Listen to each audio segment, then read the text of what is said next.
Hello and welcome! I'm DDF Racer and today I'm going to be trying out the brand new DTM 2020 series in RaceRoom Racing Experience. Now DTM is known for being at the forefront of technical innovation as far as touring cars go, and these things are certainly no exception.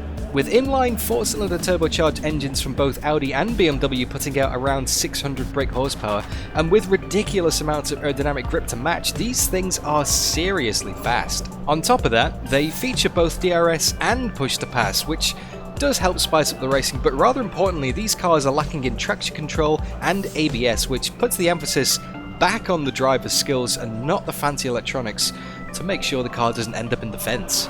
In today's video, I'm going to try out both cars in the leaderboard mode in RaceRoom at Spa, as voted for by you, to get a feel for their individual handling characteristics and then decide on which one to take to the Sachsenring for a quick 10-minute race against the AI. Hope you guys enjoy!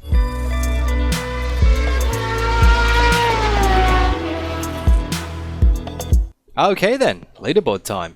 So, purely because it was the first car on the menu and for no other reason than it's like a 50-50, I decided to take the Audi RS5 out into the track first. And my initial thoughts in this thing? Oh my! It's hard to get the power down. These DTM 2020 cars are very skimpy on the slow speed traction. Once you get above 150-200k, then the downforce kicks in, but below that, you're in for very skatey experience. It took me probably the best part of 4 or 5 laps to get used to this, really, especially into the final chicane here at Spa. Just had no confidence in the car.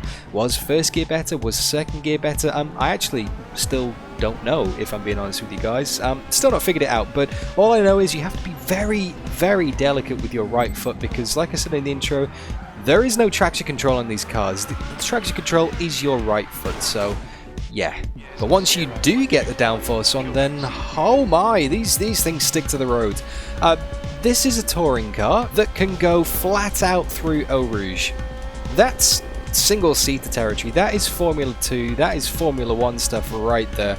Even in a GT3, it's very rare to be able to go absolutely flat out and comfortably flat out through Eau Rouge here at Spa as well. And then it just pulls all the way up the straight as well, just keeps on going. The top speed on these things is insane. You're pushing 275 kilometers an hour towards the end of the lap. That's crazy. But that downforce is very quick to disappear though. If you run over the curbs too aggressively, if you are too greedy with this car, if you brake too late, then it loses traction.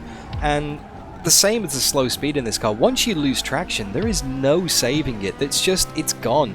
You either get the death wiggle, or you just get that kind of pathetic slide that continues way past the apex of the corner. That doesn't matter how much counter steering or throttle control you put back into it, it just doesn't recover, which can be a very frustrating experience when you first get into the car because you think you've got all of this grip and then it just gives way and then you're kind of facing the wrong way wondering, well, what the hell just happened? These cars do like to be on a little bit of a knife edge. It's very difficult to control. It's very what's the best way of saying this? It's very hit and miss, and consistency is going to be something that you really want to work on these cars because over the course of a race distance, it will be the mistakes that make all the difference. It's not going to be the outright pace of the cars, it's going to be the mistakes. It's whoever makes the least mistakes and misses the least amount of apexes. But with regards to the actual balance of the Audi, I felt it was quite tail happy on braking. It's very easy to lose the rear in this thing, especially when you're decelerating. It's very apparent with the downforce in these cars. You have to slam on straight away. You have to go maximum braking at the start of the braking zone and then trail brake so much all the way to the apex. That said, the change of direction in this car was very impressive. I really like the way the Audi drove. But at the end of my stint, I managed about half an hour in the leaderboard mode here. My best time was a 2:07.372. which was about 3.5 seconds off the fastest time that anyone set in the Audi, which I honestly don't know how they did that. They've got to have some magic in the setup because I'm running default, absolutely everything. I changed the brake bias a little bit. I can't remember exactly what it was now, but yeah, it's just on default setup, 2:07.3. Moving over to the BMW though, and this car immediately felt so much more stable out of the box. It just felt more planted under braking. It felt more stable through the apexes. It felt like it actually had more grip, which is strange because my initial lap times were about a second off what I was doing in the Audi. The biggest weakness in the BMW that I found was change of direction. It took a long while to grip back up when you threw it the other way. Now, I may have been a little bit too aggressive on my steering. I'll be the first to admit that. I'm still getting used to these cars, only having half an hour to drive each, but I didn't have the confidence just doing the crisscross in these cars as much as I did in the Audi. And the throttle response, I don't know if it's just me being strange with my right foot, but I felt like the throttle response was a lot slower in the BMW somehow.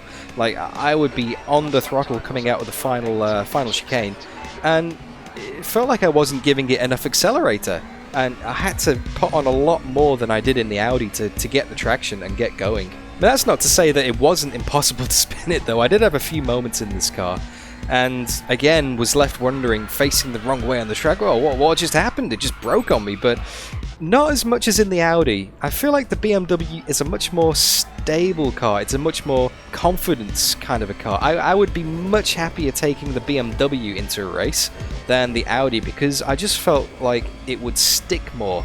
It may not necessarily have been faster initially in the stint, but it just felt a lot more planted somehow. And because of that, I will be taking the BMW to Sachsenring for this upcoming 10-minute race against the AI. But my best time in the BMW, just before I move on, was a 2 minutes 7.172.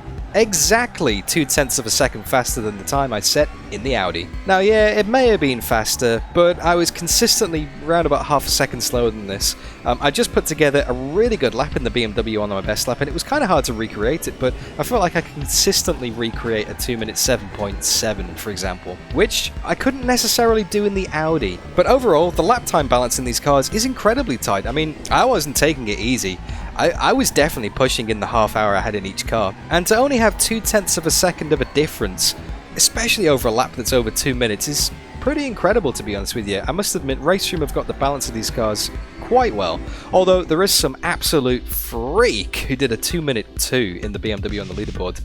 That 2 minute 4 in the Audi was pretty impressive. That 2 minute 2, I don't even know where that could come from.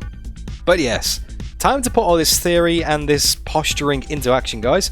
Let's go and do a race against the AI and see how it handles wheel to wheel on a very different kind of circuit. Okay, so here we are at the Sachsenring, getting ready to go for a 10-minute race against the AI. Yes, that is Glock.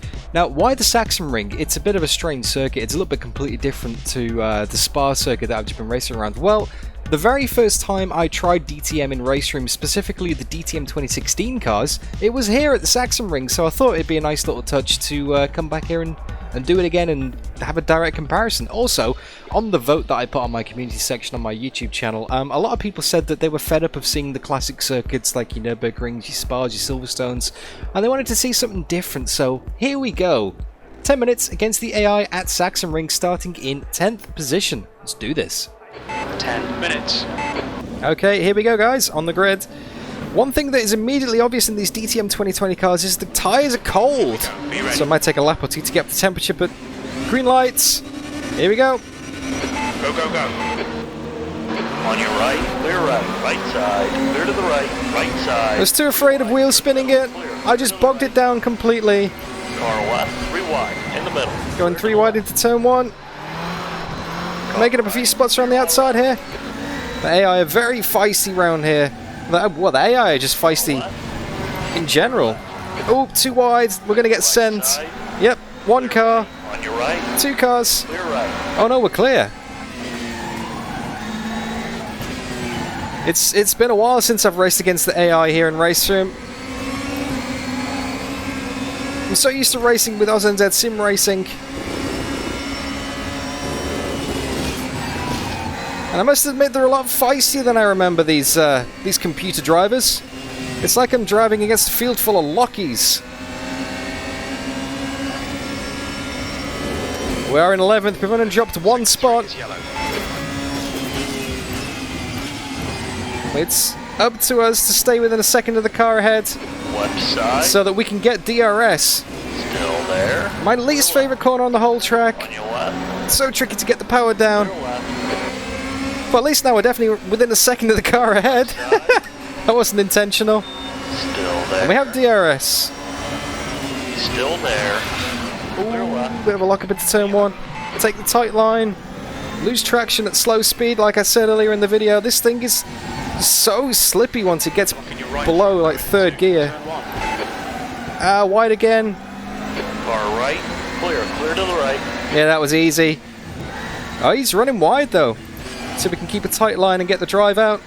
The track falls away. Okay, down the next car is Van der Linde. Now, when do we use our push to pass? We've got 24 available in this race. I'm going to use it going over the top of the hill in conjunction with DRS, which I definitely should have already used. Because you get 3 uses a lap. There you go, there's the push to pass, there's DRS. So many buttons.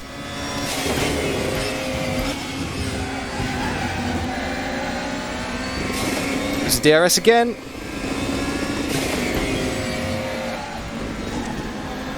Wait for the traction. Just done 110.8. And there's the DRS down again. Whew, there's a couple of laps down here at Simracing. E12. Your rear brakes are cold. Be careful. It's tricky. This is tricky. Clear right. This is so slippy, this thing, honestly. Racing-wise, the field gets quite spread out.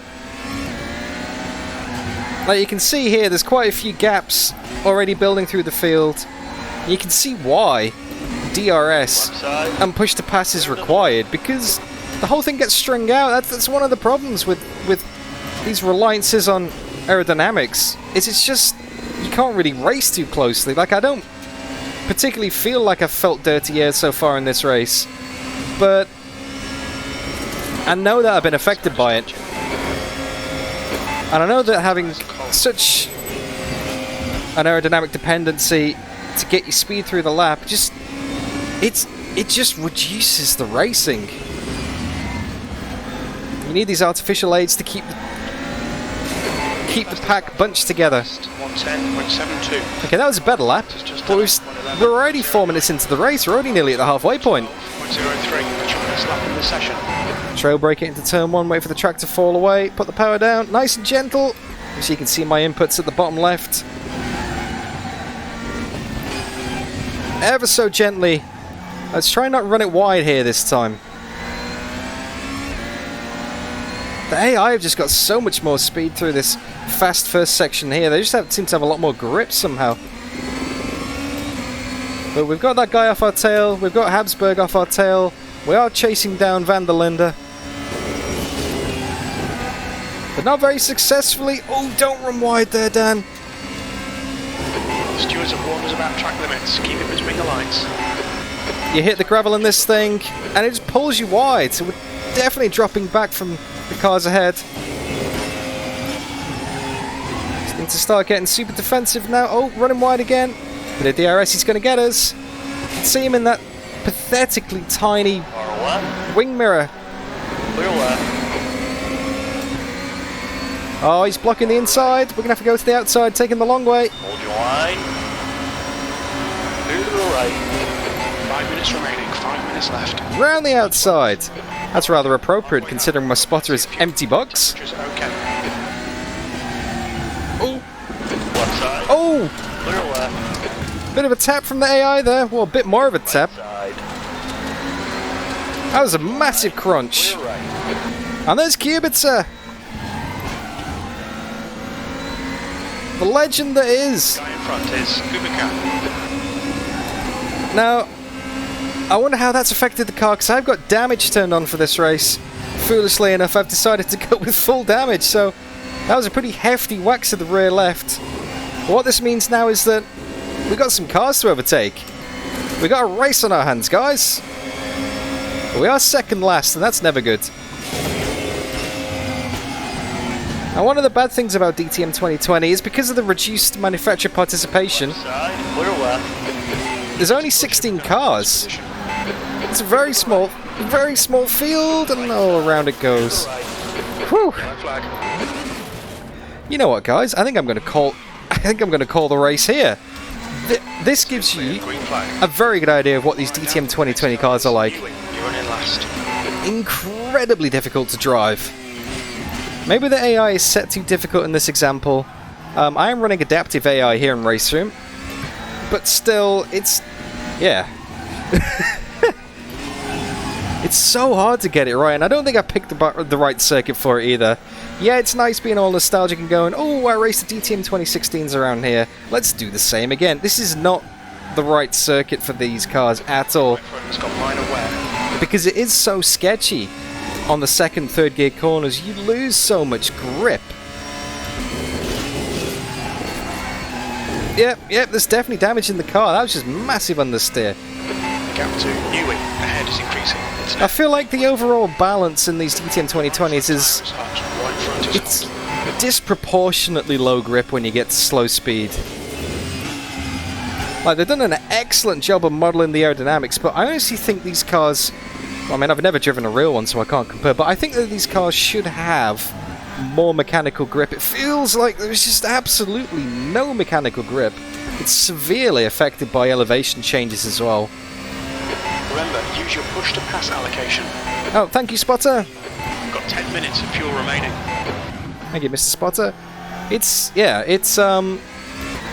not an easy experience. This RaceRoom Racing Experience I'm having today is not an easy experience at all. It's a very humbling experience, especially coming off the back of a few solid races in ACC and winning a double Tuesday Thunder. It's this kind of driving puts you well and truly back in the humble seat. Seeing a bit of wear on your Makes you realise you're not really that good after all. You're going to need a lot of practice to get these DTM 2020s right. Oh, gravel, Dan. Run out of track limits. Keep it between the lines. Come on, watch these track limits. The cold tyres, the lack of traction control, the lack of ABS. Fastest lap for Rast, 110.61. And just the way these cars handle. This is going to be one hell of a challenge. You're going to have to put a lot of time in to learn how these things drive. And quite clearly, by the results of this video so far, I have not put enough time in. I've literally had the 2 hot lap leaderboard experiences before this and gone straight into the race with a 15-minute practice session. This is all I've had in these cars, and it is woefully not enough. But when I started recording today, I wanted to give you guys the true indication of what it is like to jump in these cars for the first time. I don't want to... you know, some YouTubers have the ability to polish things up and ability to make things look better than they are. You know, they're always going to choose video edits that make themselves look pretty good. I could have quite easily put a day's worth of practice into these DTM 2020 cars and just, you know, been a lot better, if I'm being honest with you. And it would have done my, you know, my driving skill image a lot of good if I was driving these cars better. But that's not true. You guys, you want to know what it's like to jump in straight off the bat and drive these things for the first time. This is what it's like. You will be frustrated. You will be pulling your hair out, if you have any hair, that is. I mean, there's some pretty aerodynamic sim racers out there. Ooh, wiggly wiggly. But when you get it, it's gonna be so satisfying.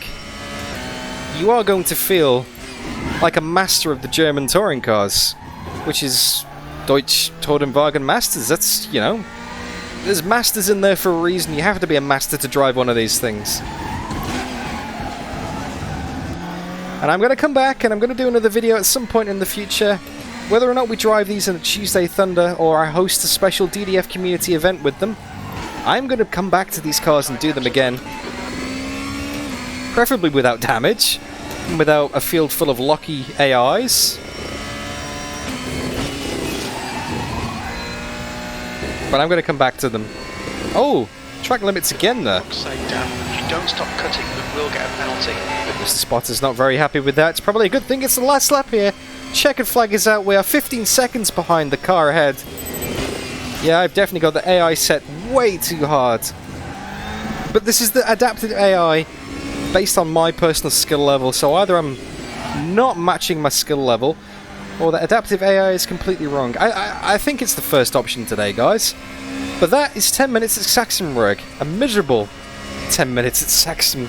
That's the end. Sachsenring. Try and forget this one, eh? Yes, Mr. Spotter, I'm going to forget this one in a hurry. And it's not Sachsenberg, it's Sachsenring, and that just goes to show how fried my brain is. So, Let's have a look at the results, shall we? Okay, there we go. Marco Wittmann in first position, completing the race in 10 minutes and 43 seconds. I took 11 minutes and 13 seconds to come through. Well off the pace. Everybody beat me. Now, there's not many people in the DTM 2020 field, like I said, but they all beat me today, and by quite a significant margin. Yeah, driving this car reminds me I'm not that good of a driver. Or not as good as I think I am, at least anyway. And you will have the same experience. You will spin, you will struggle, you will be wondering why you can't drive these things fast, but you will get it eventually. And when you do, you'll have a massive smile on your face, because despite the frustrations, they are very fun to drive. Incredibly fun to drive. You're constantly balancing the grip, you're constantly fighting the car, and when you nail a lap, you feel like you've really nailed a lap. I know I need to put a lot more practice in, and I'm going to do that at some point. And I'm going to come back and record another video, but that's it for today, guys. That is my first drive of the DTM 2020 series. Good job, RaceRoom. Thoroughly enjoyed it, despite how much I complained. Anyway, if you guys enjoyed the video as well, then don't forget to leave it a like and say hello in the comments. Let me know your thoughts on the DTM 2020 series.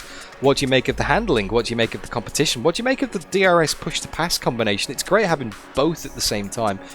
What do you make of the price as well? I know a few people commented on my community poll on YouTube that it is quite expensive for what is effectively 2 cars. Let me know your thoughts on that as well. And if you really enjoyed the content, then don't forget to subscribe to the channel, because I do races in RaceRoom all the time. I race with all sorts of cars all the time, so there's going to be something that you enjoy, guys. Whether it's this, whether it's ACC, whether it's R-Factor 2, whether it's just talking about sim racing. I do that a bit sometimes as well. Make sure you subscribe, hit the notification bell to get notified about that. And if you really want to join the conversation more, then you can click the link in the video description to my Discord channel, where you can chat with myself and all of the other DDF Racer YouTube channel members and chat people and everyone who belongs in the bin, basically. You can come and join us and say hi and have a good chat over there as well. But thank you so much for watching, guys. I'm going to wrap this up now. You look after yourselves. Go and enjoy some RaceRoom, some DTM 2020 if you want, or if you don't want to. The choice is yours.